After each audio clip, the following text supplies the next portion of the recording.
जय हिंद दोस्तों, उम्मीद है कि आप सभी लोग अच्छे होंगे। दोस्तों, पिछले क्लास में हम लोगों ने कोशिका किसे कहते हैं, सेल थ्योरी क्या होता है और साथ ही प्रोकैरियोटिक और यूकैरियोटिक कोशिका में अंतर और समानताएं क्या होती हैं, इसके बारे में अध्ययन कर लिए थे। दोस्तों, आज का जो सेशन होगा इसमें मुख्य रूप से हम लोग चर्चा करेंगे जो कोशिका होती हैं उसके अंदर किन किन भागों का अध्ययन किया जाता है, कोशिकाएं कितने प्रकार की होती हैं, इन सबको डिटेल से समझेंगे।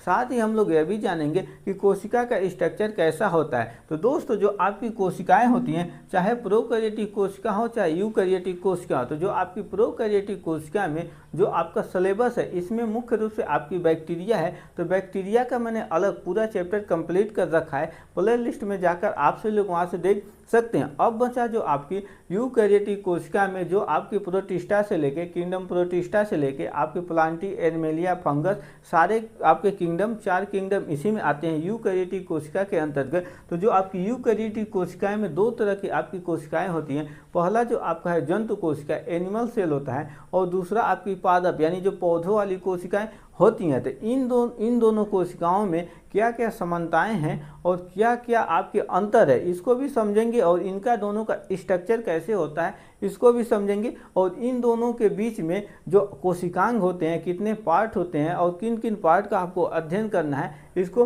देखते हैं। तो जो आपको कोशिकाएं होती हैं मुख्य रूप से इसके 3 पार्ट होते हैं। जो आपकी प्लांट सेल है इसके आधार पे जो आपकी एनिमल सेल है इसमें मुख्य रूप से जो आपका सेल वाल है यह नहीं पाया जाता है। जंतु कोशिका में सेल वाल नहीं पाया जाता है, केवल आपकी पादप कोशिकाओं में सेल वाल पाया जाता है। लेकिन इसके अलावा जो आपकी बैक्टीरिया है उसमें भी सेल वाल पाए जाते हैं जो मुख्य रूप से पेप्टिडोग्लाइकान से बने होते हैं। और जो आपकी फंगस यानी कवक होते हैं उसका सेल वाल जो है काइटिन से बना होता है। और जो आपकी पौधों की सेल वाल होती है, कोशिका भित्ति होती है, वह सेलुलोज नामक पदार्थ से मिलकर बनी होती है, इसलिए पौधे कठोर होते हैं। अब जो आपकी कोशिकाएं होती हैं इसके मुख्य रूप से 3 पार्ट होते हैं। पहला आपका जीव द्रव्य जिसे प्रोटोप्लाज्म बोला जाता है, दूसरा आपका वैक्यूल यानी रिक्तिका, इसे हिंदी में रसधानी भी बोला जाता है। और जो आपका सेल वाल केवल आपकी पादप कोशिकाओं में पाए जाते हैं, जंतु कोशिका में आपको सेल वाल नहीं पाया जाता है। तो यह आपके कोशिका के मुख्य रूप से 3 पार्ट हैं। अगर आपका प्लांट सेल का पूछेगा तो तीनों आपके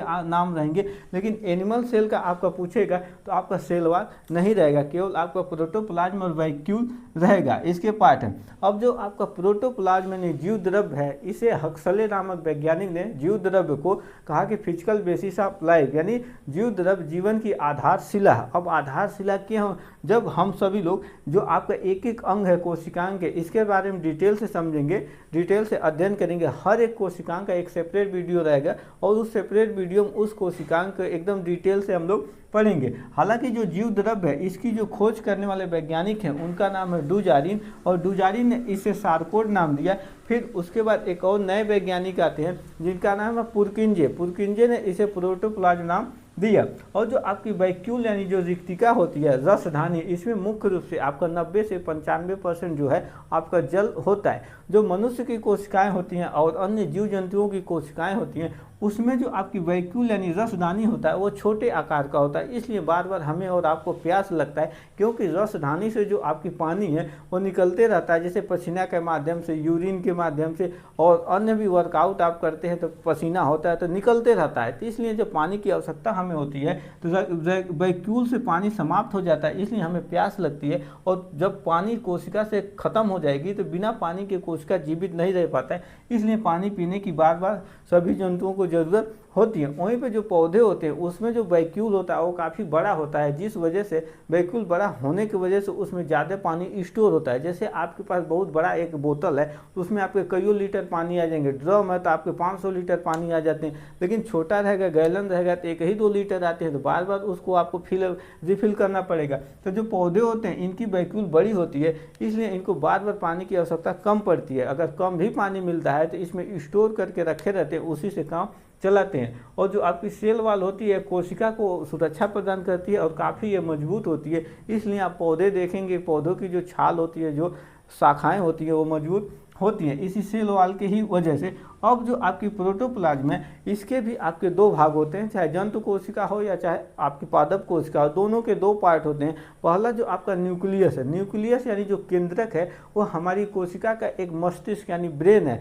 जैसे कोशिका, जैसे हम लोगों का जो ब्रेन है, ब्रेन के हिसाब से हम लोग बोलते हैं, चलते हैं और भी एक्टिविटी करते हैं, ठीक इसी प्रकार से जो कोशिकाएं होती हैं इसी न्यूक्लियस यानी केंद्रक के आदेश के अनुसार सारी कार्रवाई करती हैं। तो न्यूक्लियस को कोशिका का मस्तिष्क बोला जाता है। और यह जो आपकी न्यूक्लियस होती है इसके भी आपके 4 पार्ट हैं, इन चारों पार्टों को आपको अध्ययन करना है। तो इसको न्यूक्लियस वाले में, केंद्रक वाले में भी करेंगे। इसमें पहला पार्ट है केंद्रक कला यानी न्यूक्लियर मेम्ब्रेन। दूसरा जो आपका है न्यूक्लियोप्लाज्म यानी केंद्रक द्रव है। द्रव का मतलब गाढ़ा आपका एक जल होता है, जल ही टाइप होता है, वो कोशिका में वो सुरक्षा प्रदान करता है, उसको भी आगे समझेंगे। तीसरा आपका क्रोमेटिन जाल यानी क्रोमेटिन जो नेटवर्क है, इसमें मुख्य रूप से जो आपके जेनेटिक आनुवंशिक पदार्थ होते हैं, डीएनए और आरएनए, यही इसमें होते हैं। तो सम्मिलित रूप से इसे क्रोमेटिन जाल बोला जाता है। और न्यूक्लियोलस यानी केंद्रिका भी पाया जाता है। जो केंद्रिका है इसकी खोज फोंटाना नामक वैज्ञानिक ने किया था। यह तो आपकी न्यूक्लियस के बारे में। अब जो आपकी साइटोप्लाज्म यानी जो कोशिका द्रव्य है,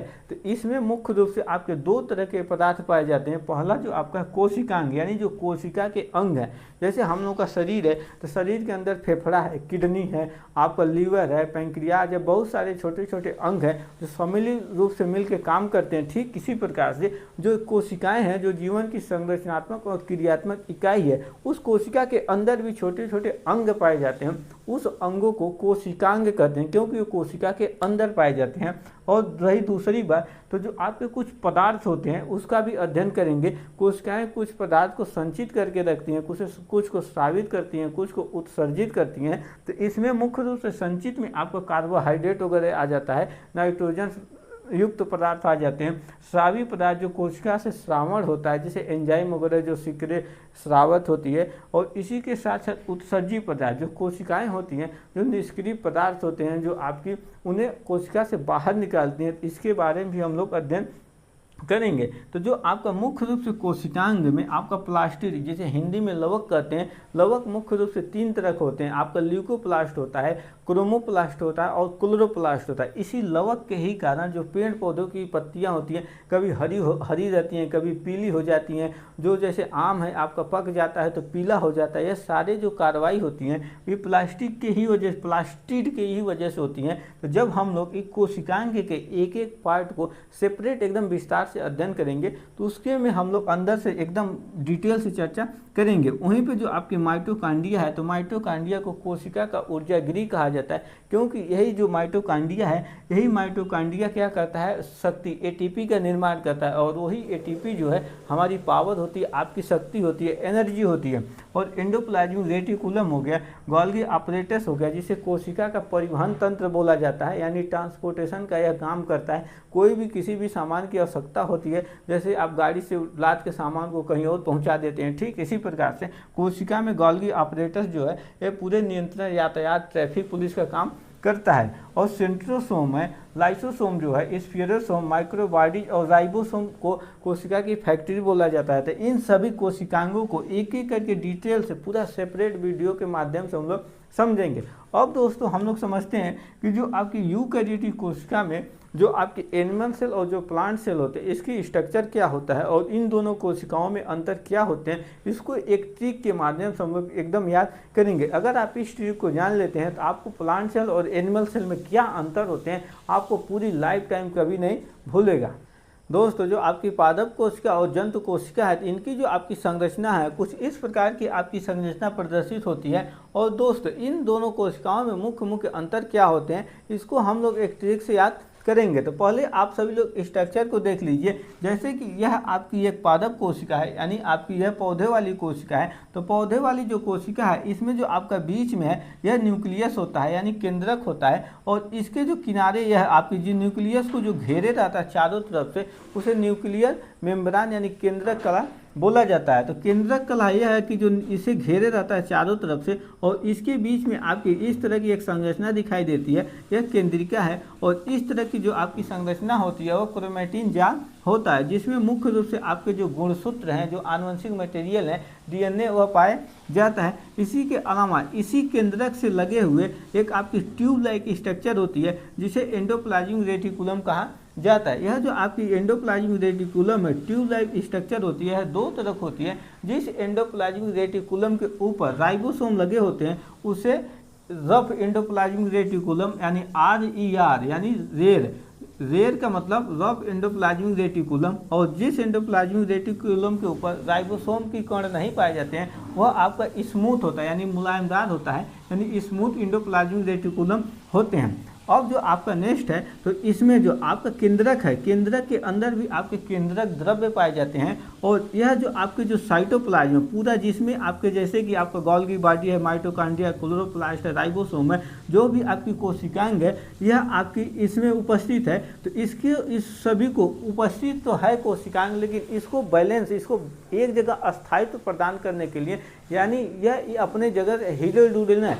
अगर अपने जगह से हिले डुलेगा तो हम आप दौड़ते हैं, हमारी भी शरीर कोशिकाओं से मिलकर बनी है। अगर आप दौड़ेंगे तो जो आपके यह कोशिकांग है यह आपस में हिले डुलेंगे तो एक दूसरे से लड़ जाएंगे। अगर एक दूसरे से लड़ जाते हैं तो क्षतिग्रस्त हो जाते हैं और कोशिकाएं वहीं डेड कर जाएगी, क्योंकि कोशिकाओं में लाइसोसोम पाया जाता है। यह जो आपकी लाइसोसोम है इसे आत्मघाती थैली भी बोला जाता है। तो आगे सब आपको एक एक करके क्लियर होता जाएगा। इसलिए आप सभी लोग पूरा बायोलॉजी की एकदम विस्तृत जानकारी के लिए चैनल को एक बार जरूर सब्सक्राइब कर लीजिए और अपने दोस्तों के साथ भी शेयर कर दीजिए। तो जो आपकी यह साइटोप्लाज्म है, तो जो आपका केंद्रक के अंदर जो द्रव्य है उसे केंद्रक द्रव्य बोलते हैं, और जो आपकी इस केंद्रक से बाहर जो आपकी कोशिका में द्रव्य है इसे कोशिका द्रव्य बोलते हैं। अगर आप इस केंद्रक द्रव्य और कोशिका द्रव्य को दोनों को मिला लेते हैं तो यह आपका प्रोटोप्लाज्म हो जाता है। अगर प्रोटोप्लाज्म बोला जाए कि प्रोटोप्लाज्म जीव द्रव्य क्या है, तो उसमें मुख्य रूप से जो आपका केंद्रक है और केंद्रक के अलावा जो आपका साइटोप्लाज्म है, दोनों को सम्मिलित रूप से केंद्रक एक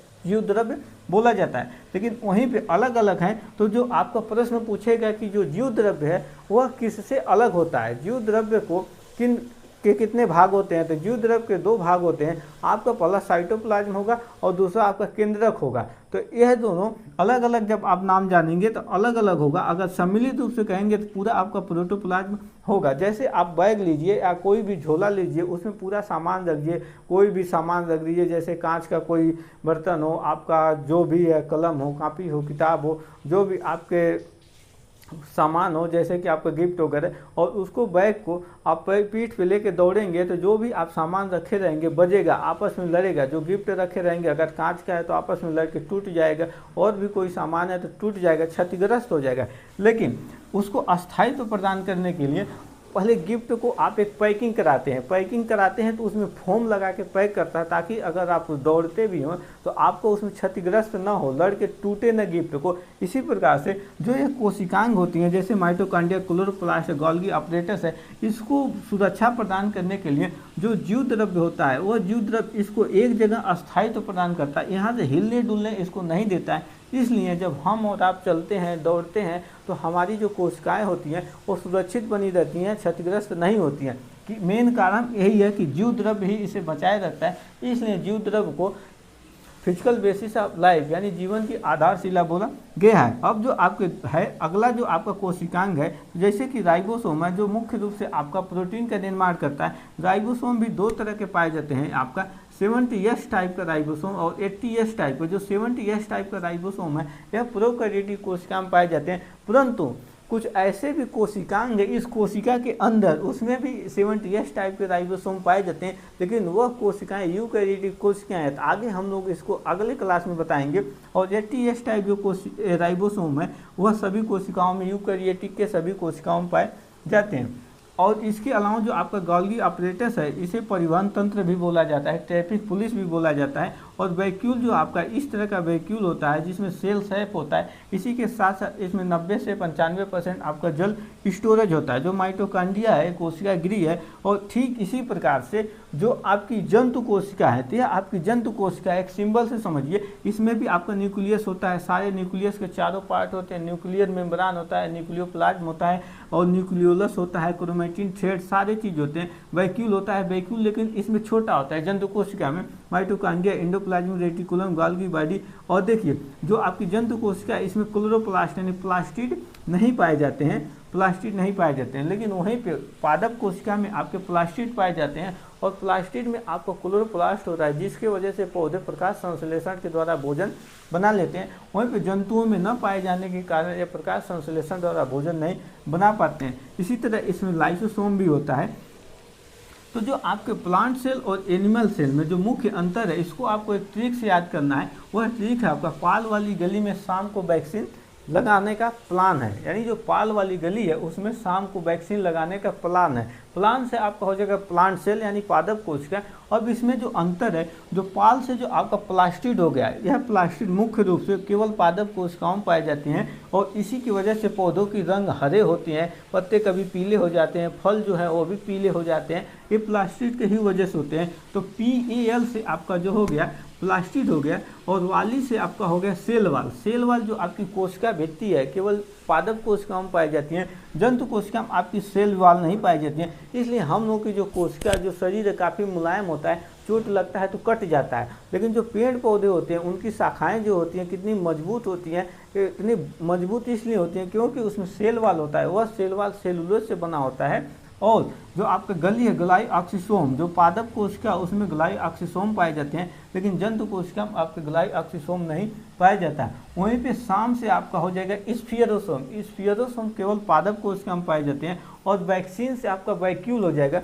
इसमें थोड़ा सा आपको ध्यान देना है कि जो आपकी रसधानी यानी वैक्यूल होती है वह पादप कोशिका में काफ़ी बड़ी होती है और जंतु कोशिका में छोटी छोटी होती हैं। और लगाने का प्लान से आपका प्लांट हो गया। तो यह आपके मेजर अंतर है प्लांट सेल और आपके एनिमल सेल में। और स्ट्रक्चर भी कुछ आपका सेम होता है, केवल अंतर इतना होता है कि इसमें जंतु कोशिका में आपके सेल वाल नहीं पाए जाते हैं और प्लास्टिड नहीं पाए जाते हैं, बाकी सारी चीज़ें आपको पाए जाते हैं। वहीं पे जो आपकी जंतु कोशिका है इसमें लाइसोसोम भी पाया जाता है, जो कि इससे आत्मघाती थैली बोला जाता है, जबकि इसमें नहीं पाया जाता है। तो यह तो आपको अच्छे समझ में आ गया होगा। अब आगे के क्लास में हम लोग शुरू करेंगे प्रोटोप्लाज्म से। प्रोटोप्लाज्म से हम लोग अध्ययन करना शुरू करेंगे और केवल एक एक वीडियो में एक एक कोशिकांग के बारे में अध्ययन करेंगे। तो आई होप आप सभी लोगों को आज का वीडियो अच्छे समझ में आया होगा। इसी तरह की इन्फॉर्मेटिव वीडियो पाने के लिए चैनल को सब्सक्राइब करें। मिलेंगे नेक्स्ट वीडियो में। जय हिंद।